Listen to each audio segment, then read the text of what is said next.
တင်အိမ်သာမရောက်ခင်စီဝမ်းထွက်ကြပါသလားအိမ်သာတက်ဖို့အလော်တကြီးပြေးရပါသလားနေကင်းဘက်မကြအိမ်သာသွားရပါသလား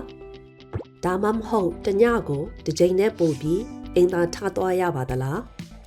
ဒါဆိုရင်တင်စီဝမ်းမထိန်နိုင်တာဖြစ်တတ်ပါတယ်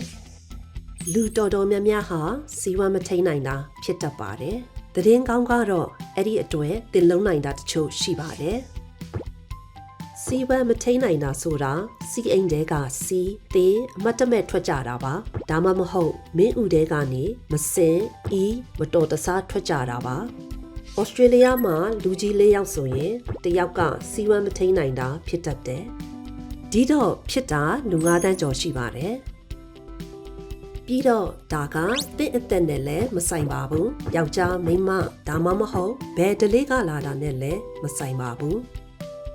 စီဝမ်းမထိန်နိုင်တာတွေဟာကျမရဲ့ကြောင့်ဖြစ်တတ်ပါတယ်ဥပမာဆိုစီကျိတ်ရောင်တာတို့ပန်းနာရင်ကျက်တို့စီဂျိုတို့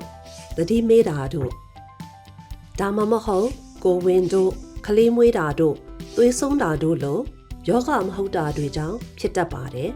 သင်ယောဂလက္ခဏာတွေကိုကုသဖို့နဲ့သက်သာအောင်စီမံဖို့ကျန်းမာရေးပညာရှင်နဲ့ပြပါ